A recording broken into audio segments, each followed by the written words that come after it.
আজি আকৌ এইফালে জুইত মই মাছ বনাই আছিলোঁ, তেতিয়াৰ পৰা বোলো ভিডিঅ'টো আৰম্ভ কৰোঁ আৰু সেই বুলিয়ে এইফালে কেমেৰাটো লগাই ল'লোঁ।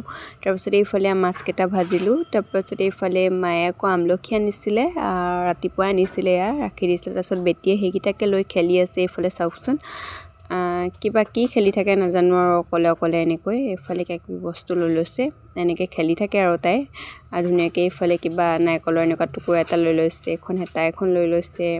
তাৰপিছত এইখিনিকে লৈ খেলি আছে আৰু ধুনীয়াকৈ।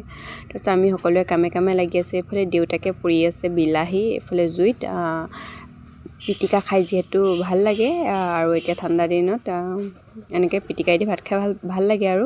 তাৰপিছত এইফালে সেইকাৰণে সি পুৰি আছে বিলাহী। তাৰপিছত মই এইফালে ৰেডি কৰি থৈছোঁ আৰু পিটিকা বনাবলৈ। তাৰপিছত আকৌ আমাৰ যিহেতু আগফালে ৰ'দ নপৰে, ৰ'দ ল'বলৈ কাৰণে বুলি এইফালে ওপৰলৈ আহিলোঁ। ছোৱালীজনীকো ৰ'দত দিওঁগৈ বোলো অকণমান।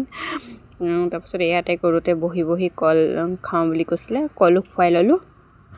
তাৰপিছত এইফালে আৰু এনেকৈ ৰ'দ দি থাকিলে ভাল লাগে, কাপোৰ চাপোৰবিলাকো ৰ'দাবলৈ ভাল লাগে ৰ'দ দিলে মানে। আৰু তলত যে ৰ'দ একেবাৰে নপৰে আমাৰ, সেইকাৰণে উপায় নাই, ওপৰলৈকে আহিব লগা হয় আৰু আহিবলৈ মন নাথাকিলেও।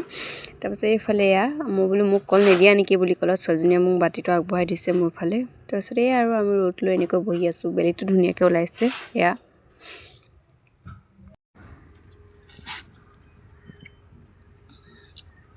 দিছোঁ আৰু এইফালে কি শিলিখা আমি খাবলৈ এইবিলাক এতিয়া বইল কৰি পেলাই ৰ'দত দি থৈছোঁ।